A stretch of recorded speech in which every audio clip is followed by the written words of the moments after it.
అందరికీ నమస్కారం. రేవంత్ రెడ్డికి, బండి సంజయ్‌కి ఉన్న ఫ్రెండ్‌షిప్ మీద బీఆర్ఎస్ వాళ్ళు చాలా ప్రధానంగా విమర్శలు చేస్తున్నారు.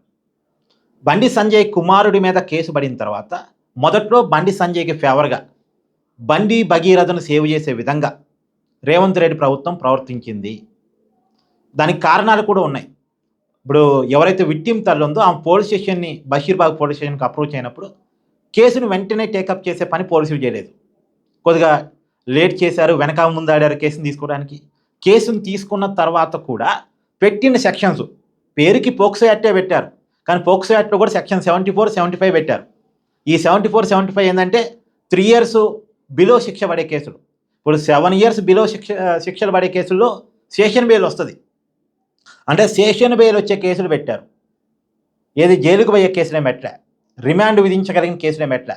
సెషన్ బెయిల్ వచ్చే కేసులే పెట్టారు. అలాంటి సెక్షన్సే పెట్టారనేది మొదట వచ్చిన విమర్శలు. తర్వాత ఆ విమర్శలు వచ్చిన తర్వాత ప్రధానంగా ఒక వీడియో పెద్ద ఎత్తున సర్క్యులేట్ అయింది. మన మోడీ గారు హైదరాబాద్ వచ్చిన రోజు రేవంత్ రెడ్డి గారు, బండి సంజయ్ గారు ఒకే వేదిక పంచుకున్నారు. అంటే రాష్ట్ర ముఖ్యమంత్రిగా రేవంత్ రెడ్డి గారు, కేంద్ర మంత్రిగా బండి సంజయ్ గారు ఒకే వేదిక మీద.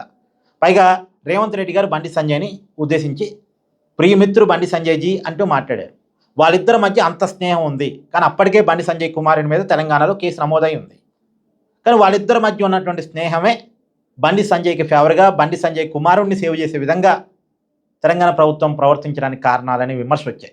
కానీ ఆ విమర్శల తర్వాత బీఆర్ఎస్ వాళ్ళ ప్రచారం తర్వాత రాష్ట్ర ప్రభుత్వం కూడా చాలా సీరియస్గా రియాక్ట్ అయింది. ఇప్పుడు కేసుని చాలా సీరియస్గా ముందుకు తీసుకెళ్తుంది. సిట్ ఫామ్ చేశారు, సెక్షన్స్ కూడా అల్టర్ చేశారు. Section 5 clause 1 red with section 6 పెట్టారు. అంటే 20 సంవత్సరాల వరకు జైలు శిక్ష పట్టడానికి అవకాశం ఉన్న సెక్షన్స్ అన్నీ యాడ్ చేశారు. ఇప్పుడు non bailable sections, session bail కాదు కదా, నార్మల్ బెయిల్ కూడా అంత ఈజీగా రాదు. కేసు చాలా సీరియస్ అయింది. ఇప్పుడు బండి సంజయ్ కుమారుడు అరెస్ట్ కావడానికి అవకాశం ఉంది. నోటీసులు ఇచ్చారు, ఇలా విచారించి అరెస్ట్ చేయొచ్చు కాక. అండ్ కేసును అయితే చాలా సీరియస్గా ముందుకు తీసుకెళ్తున్నారు. అయితే ఇక్కడ అసలు బండి సంజయ్కి రేవంత్ రెడ్డికి ఫ్రెండ్షిప్ ఉందంటే ఉంది. దానికి కారణం ఎవరు? ఇప్పుడు వాళ్ళ మధ్య ఫ్రెండ్షిప్ ఉంది అని ప్రచారం చేసే బీఆర్ఎస్ఏ కారణం. బీఆర్ఎస్ తన అధికారంలో ఉన్నప్పుడు బండి సంజయ్ని, రేవంత్ రెడ్డిని విపరీతంగా టార్గెట్ చేసింది. ఇప్పుడు కాంగ్రెస్కి ఏమో అప్పుడు నాయకుడిగా రేవంత్ రెడ్డి ఉన్నాడు, బీజేపీకి నాయకుడిగా బండి సంజయ్ ఉన్నాడు. 2 పార్టీలకి 2 నాయకులు ఉన్నారు.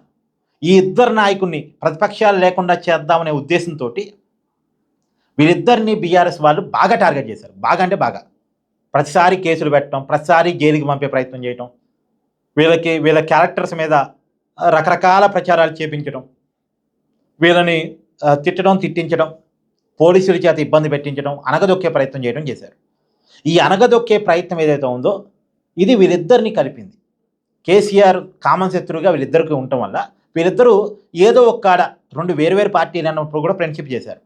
పైగా బండి సంజయ్ని బీజేపీ పార్టీ ప్రెసిడెంట్ నుంచి పక్కన పెట్టడానికి కేసీఆర్, బీజేపీ కొంతమంది బీజేపీ నాయకుల ద్వారా చేసిన లాబింగే కారణం అనేది బండి సంజయ్కి ఉన్నటువంటి అభిప్రాయం. సో నా పదవిని పీకించాడు, నా స్థాయిని తగ్గిపించాడు, పైగా నా మీద కక్ష సాధింపు చర్యలకు పాల్పడ్డాడు, కేసీఆర్ అధికారంలో ఉండొద్దు అంటే బీజేపీ అధికారంలోకి వచ్చే పరిస్థితి ఉందంటే లేదు.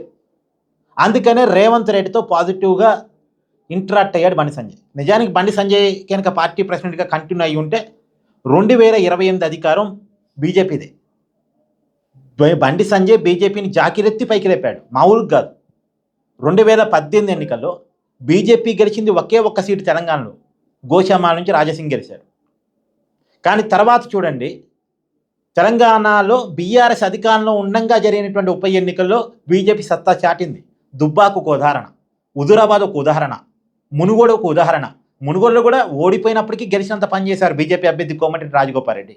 అది కాంగ్రెస్ నుంచి బీజేపీలో చేరి బీజేపీ నుంచి ఎమ్మెల్యేగా పోటీ చేసి ఓడిపోయారు, కానీ గెలిచినంత పని చేశారు. హుజూరాబాద్లో ఈటెల రాజేందర్ గెలిచాడు, దుబ్బాకలో రఘునందన్ గెలిచాడు. జిహెచ్ఎంసీలో బీజేపీ అమాంతం పెరిగింది జిహెచ్ఎంసీ ఎన్నికలు. తర్వాత బండి సంజయ్ని పార్టీ ప్రెసిడెంట్ పదవి నుంచి తప్పించడం అనేది బీజేపీ చేసుకున్న స్వయంకృత అపరాధం. దాని వెనకాల కేసీఆర్ ఉన్నాడు అనేది బండి సంజయ్ అభియోగం. కాబట్టి ఆ రోజుల్లో బండి సంజయ్ రేవంత్ రెడ్డితో కొంత దగ్గరగా, కొంత సానుకూలంగా ఉంటూ వచ్చారు. వాళ్ళిద్దరి మధ్య ఫ్రెండ్షిప్ అక్కడ బిల్డ్ అయింది.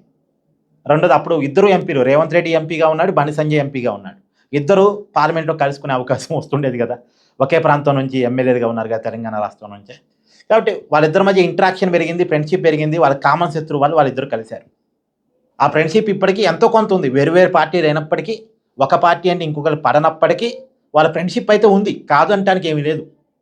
వాళ్ళ ఫ్రెండ్షిప్ అయితే ఉంది. వాళ్ళ కామన్ శత్రువు ఇప్పటికీ కేసీఆరే. దాంట్లో నుంచే ఇయన్నీ జరిగాయి. బట్ ఇప్పుడైతే లేదు. అందరి నుంచి విమర్శలొచ్చిన తర్వాత కొద్దిగా ప్రభుత్వం కూడా కేసుని సీరియస్ తీసుకుంది. సెక్షన్స్ మార్చింది. ఇప్పుడు బండి సంజయ్ కుమార్, బండి భగీరథ అరెస్ట్ కావడానికి అవకాశాలుంది. Thank you.